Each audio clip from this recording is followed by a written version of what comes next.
Headline back of the mail is Unai Emery, Spaniard to land Newcastle job. Craig Hope, who we know is very well connected with Newcastle, reports this morning that Newcastle expect to appoint the former Arsenal boss as their new manager this week. Pete Jensen, who is a writes for the Mail, he's based in Spain. He says, wiser, still intense and eager to make up for Arsenal flop.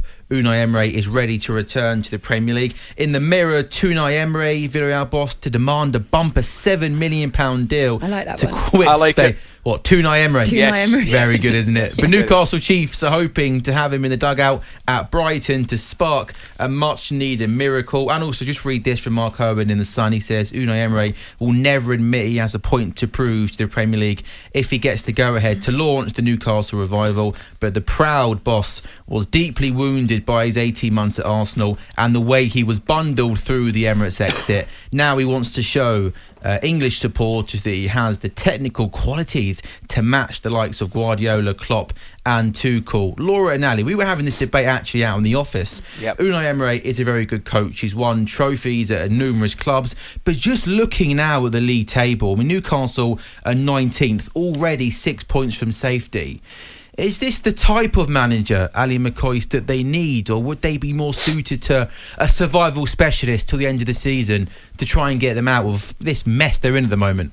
It's like anything else, Sam. It's a gamble, whoever you go for and whoever you get. I'm actually quite pleased to see him doing well.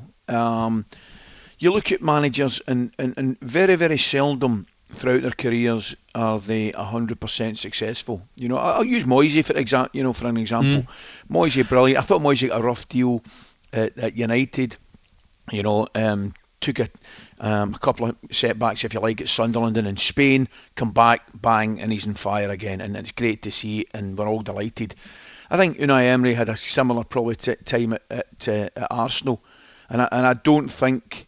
I don't know if you guys agree, and it'd be interesting to hear you, would you? Because it's obviously that's your team. I don't think it was. I certainly don't think it was all his fault and all his doing at that time. No. No. I think he's an extremely talented coach. I mean, you don't. You know, I mean, his record, particularly in that Europa League, is ridiculous. People can say it's a second competition, doesn't matter. It is an absolutely remarkable record he's got. Beat us, innit? Yeah, and absolutely, and I just think, he's a proper coach and a proper manager, and I think it would be a good appointment. I genuinely think it would be a good appointment for Newcastle, because the one thing again that we mentioned, Sam, he'll be extremely hungry to do well on these shores again. Do you think he got given a fair crack, Laura, at Arsenal? Do you think he deserved a bit more time?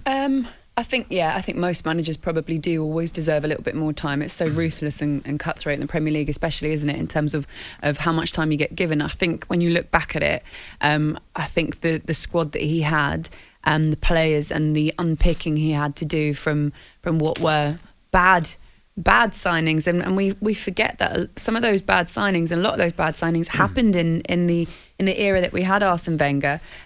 It's a really, really tough act to follow, and it's never really going to go well. Like you said, Ali, when you take that mantle from someone, there's not really a way up unless you go in there and you win the league, which isn't going to happen, especially not with that squad that he inherited.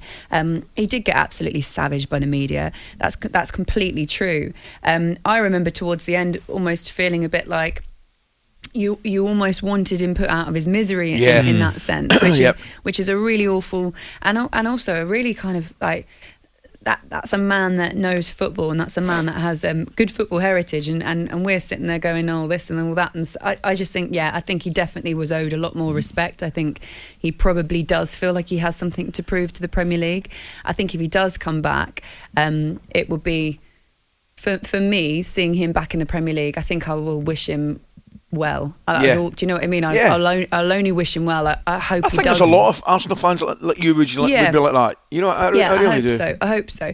And look, now we've got somebody else in the job proving it's not that easy. And actually, it wasn't just one manager that managed to not take a team and make them go and do amazing things. A lot of it has to do with the actual players that he had around him. So, you know what? Like, I really do hope if he does come back and if he goes to Newcastle, I hope he keeps them up. up, because that's a massive task. Yeah.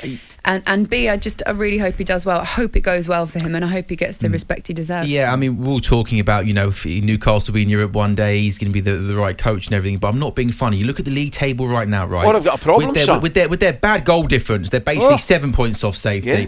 Get to January, sign players. Well, I'm not being funny, Ali. We're still 2 months away from January. Mm-hmm. They could be 10, 12 points adrift before they could even sign anyone in January if they don't buck their trend. I tell you what, we know Sam Maximin's dangerous. Wilson's going to score goals. But that defence, Ali, is absolutely shocking. There's not a lot of quality in midfield. So just to get to January with the club still, not too far adrift, that's going to be a tough task just in itself. Absolutely it will, but it's like anything else. The Newcastle fans will be hoping that what happens it will be the same as what happens at the vast majority of clubs that get a new manager and they get a reaction from the same group of players, and it's amazing how often that happens, and clearly from Newcastle's point of view they'll be hoping that that's the case, because you're spot on, mate. If they don't pick up at all, I'm not saying it could be too late, but they might just have a mountain to climb before they can do anything about it in terms of changing personnel. talkSPORT Breakfast with Laura Woods, Monday to Wednesday mornings 6 till 10 on AM, on DAB, via the talkSPORT app and on your smart speaker. talkSPORT.